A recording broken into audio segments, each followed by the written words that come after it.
Último bloque del programa. Obviamente hay muchas denuncias que viene haciendo la gente.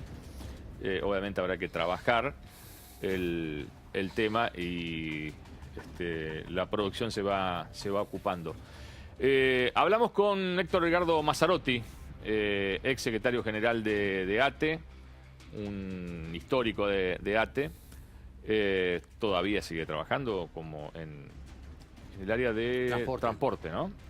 Le preguntamos de arranque sobre cómo estaba mirando la provincia y después seguimos hablando, a ver. La realidad de la provincia necesariamente marcada en un contexto nacional absolutamente crítico, en donde se están juntando dos tipos de crisis, ¿no? Como fue en el 89 con la hiperinflación y la crisis del 2001, ¿no? Se están juntando muchas cosas, así que veo muy crítica, muy difícil, y en particular para las provincias, porque el traslado del ajuste que está haciendo la Nación a las provincias, que ha venido casi diría, no por goteo, pero sí sucesivamente, la Nación ha actuado muy perversamente, ¿no? Porque hace una devolución de aquel famoso 15% de la coparticipación que tenía que ver con el financiamiento del sistema previsional. Esto es en realidad un camino correcto, pero al mismo tiempo que hace esto, que significa hay más recursos para la provincia, pero al mismo tiempo te transfieren programas que va dejando caer, situaciones donde la provincia se tiene que ir haciendo cargo permanentemente, y después lo que se llamó el consenso fiscal firmado, con una situación en donde las provincias van a ir perdiendo recursos frente a una necesidad creciente de afrontar gastos que son, las provincias tienen gastos que son inflexibles, digamos, ¿no? A la baja, vos no podés bajar salarios, no podés bajar atención sanitaria. Digo, a diferencia de otros lugares donde alguna cosa se puede retocar, en estos casos es muy difícil. Entonces hay que repensar, creo que es una situación absolutamente crítica, porque digo, no necesito explicarlo, ¿no? Lo de los tarifazos, todo lo que vivimos cotidianamente, en las provincias va a ser así, y si a mí me tocara estar en este momento con alguna responsabilidad dirigencial, yo diría, programemos una marcha federal para mostrar que las provincias no nos resignamos al ajuste y marcamos dónde está el nudo de la cuestión. ¿Qué no te gustó de la administración de Bordet hasta acá? ¿O qué le hubieras dicho, digamos? Sí. He manifestado en más de una oportunidad. A veces se dan situaciones que son muy paradojales, ¿no? Cuando asume un nuevo gobierno, generalmente tiene una situación de buena imagen, ¿no? Y en esto obliga a quienes les corresponde dirigir destinos de provincias a negociar mucho, porque la billetera en realidad nuestro país está estructurado más bien nacionalmente, ¿no? En forma más unitaria, ¿no? Y en ese sentido uno puede llegar a comprender algunas cosas, pero lo que creo es que ahí obró una situación paradojal, en donde creo que Bordet ha entregado lo que yo he definido alguna vez. Fuiste vos que me hiciste aquel reportaje hace mucho tiempo, me lo recuerdo y lo dije y lo ratifico. Ha entregado capital simbólico, por así decirlo. Yo no comparto cuando algunos en una forma demasiado liviana, ¿no? Hacen esa sinonimia. Yo vi por ahí algún cartel que dice Bordet igual a Macri. Eso es una paparruchada, por no decir una mala palabra. En primer lugar, en política nadie es igual a nadie, ¿no? En primer lugar. En segundo lugar, porque efectivamente Bordet ha tenido una actitud de no producir despidos, ¿no? Ha tenido algunas actitudes. El solo hecho de hacerse cargo de programas nacionales que tienen que ver con la atención a lo social, a la salud, indican una diferencia. Pero creo que errores notables, como aquel día en donde había una marcha del movimiento obrero, y allá en Concordia Macri cantando el cumpleaños feliz, fue realmente lamentable, ¿no? Digo, tiene que ver un poco con ese tipo de cuestiones. Después, es muy difícil ahora, en este momento, en la discusión del presupuesto nacional, donde las provincias están en un absoluto callejón sin salida, ¿no? Porque he escuchado algunas voces en donde plantean que si no se trata este tema del presupuesto nacional, queda, digamos, ustedes saben que cuando no se aprueba el presupuesto queda subsistente el anterior, y lo que hace el Ejecutivo Nacional reconduce y acomoda partidas, ¿no? Y en ese sentido hay un razonamiento que se está usando de parte del gobierno de la provincia de que es mejor que uno ponga algunas modificaciones en esta cuestión del presupuesto nacional, a dejarles al arbitrio y a lo que quiera hacer el gobierno nacional. En realidad ahí también aparece una cuestión paradojal, porque de una manera o de otra esto va a terminar absolutamente mal, porque el esquema del presupuesto nacional es un esquema no solo de ajuste, sino de extracción de recursos para afrontar una deuda que ha generado este gobierno con el Fondo Monetario Internacional. Entonces las provincias están en esta situación. Si a mí me tocara, digo, también plantearía que por ahí creo que hay que tensar la cuerda, lograr conseguir la mejor cantidad de cosas posibles para mejorar algunas cuestiones, que no nos vaya tan mal, pero marcar la responsabilidad del gobierno de Macri y del gobierno de Cambiemos en cuanto a lo que es el ajuste, y en ninguno de esos artículos estar presente, es decir, dejar exclusivamente la responsabilidad en quienes la tienen, ¿no? Que son el gobierno nacional y sus colaboradores. El problema es no entender que con tipos mafiosos como los del gobierno nacional no se puede arreglar, hay que confrontar. Esto lo digo con absoluta certeza, desde el primer momento hay que marcar distancia. O sea, vos decís como lo hizo Listi o lo hizo el mismo Schiaretti. O Berna, digo con más fuerza, ¿no? Para tomar algunos nombres. Lo de Rodríguez A. Está claro que vos bien hiciste una mención, ¿no? Quizás hay una distinción, tanto Berna como Rodríguez A tienen provincias con números diferentes, ¿no? Claro.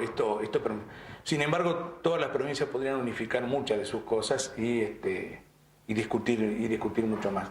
Yo creo que no es únicamente el posibilismo lo que debe primar en estas circunstancias, sino hay que hacer lo que se debe. Insisto, porque el callejón sin salida lo lleva a que, aún acordando algunas cosas, se va a terminar mal. Y si no se acuerda, también se va a terminar mal. Entonces, digamos, ¿cuál es el camino a resolver? Hay que hacer lo que se debe. Bien, primera parte de lo que hablamos con Héctor Edgardo Mazzarotti. Pero escuche la segunda, porque habla de su puja o su pelea con Allende, con la gente de UPCN. A ver qué es lo que decía. Vos fuiste un hombre muy crítico, digamos, con el liderazgo de UPCN, ¿no? O sea, con la conducción de UPCN. ¿Qué te ha pasado en estos tiempos cuando vos notás que ese hombre que vos criticabas antes, que se llama José Ángel Allende, que es diputado provincial, sigue en el cargo, sigue con causa judicial y es como que la causa sigue su curso y es como que se sigue manejando haciendo las mismas cosas que vos objetabas en ese momento? ¿Puedo hacer una corrección? Sí. No es que criticaba ni objetaba, critico y objeto, sí. Ajá. No, por eso presente. Ahí quería llegar, digamos, o sea, ¿vos de alguna manera te sentiste, no sé si defraudado con la justicia o algunos resortes del poder que le dieron, que le generaron y mantuvieron, le hicieron mantener ese poder y hacer las mismas cosas de antes? A ver, no usaría la palabra defraudado, sino molesto, enojado. Defraudado no, porque lamentablemente reconozco en la política muchos de estos vicios, ¿no? En donde por diversas razones se van encaramando algunos personajes de esto que me parece que le hacen mucho mal a todos, ¿no? Por eso prefiero no decir defraudado, pero sí bastante molesto, porque creo que hay momentos en donde no se puede hablar de la boca para afuera respecto de algunos hechos, sino que concretamente hay que tomar algunas medidas, ¿no? Y ahí ha habido demasiada protección, por así decirlo. Porque además, digamos, yo a veces me pongo a pensar de qué pasa con el afiliado a UPCN. O sea, ¿por qué sostiene a alguien con estas características? Y es un tema complejo que requiere una mirada sociológica, psicológica, ¿no? Pero fíjate vos que en la medida en que ATE se retrae, es donde avanza el UPCN, porque el trabajador lo que busca es a ver cómo diablos se beneficia un poco mejor. Se beneficia un poco mejor. Y si el otro que lo hace de una manera, digo, no respetuosa del conjunto, no en forma igualitaria, ¿no? Sino de manera más preventivista o más Pero el afiliado común dice, bueno, pero llega a tal funcionario y me puede arreglar el tema, ¿no? Me parece que tiene mucho que ver con eso. Y quizás sean características de nuestra sociedad en donde se mira, hay una mirada, no diría tolerante respecto de estas cosas, pero en donde se instaura un sistema que es perverso, ¿no? Porque en definitiva lo que te puede arreglar en un momento después termina volviéndose en contra en general, ¿no? Esto es así. Ocurre en todos los órdenes de la política, no es únicamente en este terreno. ¿Cuántas veces tuviste un cara a cara así duro con Allende? Me imagino que se habrá dado en mesas de negociación salarial. Sí, en varias oportunidades. ¿Sí? Expresábamos conceptos diferentes de la actividad sindical, de la representación de los trabajadores, de la visión del mundo. No únicamente de eso, ¿no? Creo que vos decís cosas que en mi mente me resultan inaceptables, ¿no? Es decir, una representación de los trabajadores viviendo como un oligarca no es lo lógico. ¿Hablas con los actuales conductores de ATE? Poco. En la provincia, digamos. Poco, sí, me encuentro, yo soy muy orgánico, así que cada marcha que decide el gremio estoy presente, pero yo hablo poco. También tiene que ver con características propias, donde uno dice, bueno, aquello ahora le toca a él.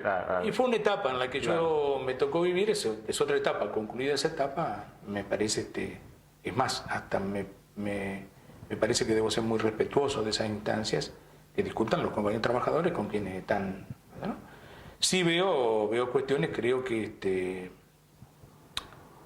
tuvo una impronta cuando nos tocó a nuestra lista conducir el sindicato de articular mucho, ¿no? Diferentes sectores. Eso no es sencillo, logramos tener un cuerpo de delegados muy fortalecido, ¿no? Y en el decurso del tiempo se fue perdiendo un poco, eso me preocupa bastante, ¿no? O sea, ¿notás que como que hubo un proceso de cierta desmovilización? Me parece fundamentalmente, creo, en las dos administraciones de Uribarri, digamos, o sea, como que... Hubo mucho de eso, efectivamente. Creo que, a ver, más allá de las afinidades políticas que uno pueda tener, quien representa a los trabajadores, representa a los trabajadores, ¿no? Y en ese caso a mí me tocó, digamos, conducir, yo siendo peronista, me tocó confrontar con por eso vos eras peronistas alguien muy de mucho diálogo con Busti, pero nunca dejaste de hacer cuantas movilización te exigían las bases o parar negociados, como uno recuerda, no sé, los comedores, digamos, las cocinas. Casino, el tema de... Sí, o sea, interceptaste muchos negocios, digamos, ¿no? O sea, eso me parece que no, como que la dirigencia gremial no se involucró, me parece. O sea, alguna, supongo yo. Nunca me gusta poner todo. No, me refiero a hechos, digamos, a hechos de corrupción que ustedes denunciaban y se plantaban y decían, no, esto no puede pasar. En los últimos años pasaron. Así es. Tal como lo estás diciendo, y bueno, creo que eso motivó algún nivel de desmovilización que no es lo mejor, ¿no? Tiene que ver con la perspectiva en la que uno piensa el rol que tiene el movimiento obrero, ¿no? Inclusive por mi propia afiliación peronista, para mí el movimiento obrero como columna vertebral del conjunto del movimiento tiene que tener estas actitudes, ¿no? Porque expresa un poder concreto, el de los trabajadores. La palabra de Héctor Edgardo Mazzarotti en el cierre del programa. Una última, Oscar, de los jardines de infantes, que fue una preocupación de un informe de Garro, ¿no? Sí, estas obras financiadas e impulsadas por la Nación que finalmente se suspendieron porque se rescindió el contrato con la Unión Transitoria de Empresas compuesta por las firmas Escarabajal Ingeniería SRL y Bahía Blanca Viviendas SRL. Los 14 jardines de infantes fueron recorridos por funcionarios nacionales y también se elaboró un acta desde la Escribanía Mayor de Gobierno para ver el grado de avance de la obra, certificar lo que se ha dejado instalado y hecho, y a partir de ahora un nuevo capítulo para ver cómo sigue la cosa. Si la obra la retoma la Nación, si se la traspasa a la provincia, si se hace una nueva licitación, incertidumbre. O sea que lo que denunció Garro, en función de, en vez de que se avanzara, se queda quieto. Sí. Garro, mirá. Bueno, nos vamos. Gracias a toda la gente que nos estuvo acompañando del otro lado de la pantalla. Un saludo y nos reencontramos el miércoles, ya creo que con el plantel completo. Hasta entonces.